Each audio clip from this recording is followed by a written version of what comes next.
maa ngi wax si Ibrahima Faye Ablaye Mbaye noonu dama juum Ablaye Faye ak Ibrahima Faye moo jur Ablaye Faye muy Pawlish mii tey Paw Faye la tudd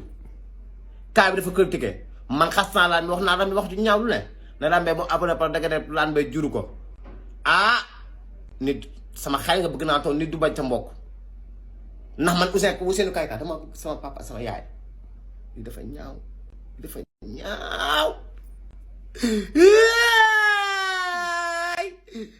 dëgg waay ay waay Ablaye Mbaye tudd Ablaye Faye tudd Papa Matar gi jëm la maa ngi ñaan yàlla nga dem ci Papa Matar ba mu tuubal papaam ndax papa xeer la yow nen nga ay sama gàcce gi bu ma koy waxee ay waay tudd Faye ay waay Faye da nga def séeréer la ay waay i ñaañam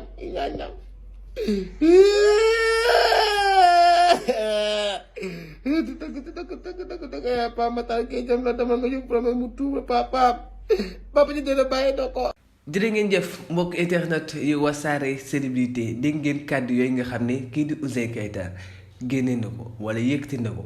gannaaw ba Pawlish Mbaye takkee jabar mu daal di doon mariage bu riche loolu Viviane Bijou ñoom ñooy nekk premier njëkk yi waaye coow da see topp gannaaw ba papa ji génnee ne kii di Pawlish maanaam yëgulu ko si dara maanaam takk bi fu mu commencé ba fu mu jeexee moom yëgu si dara waaye coow nga xam ne nii moo si gën a yokkaat mooy maanaam kii di papa ji génne Pawlish santul Ba waaye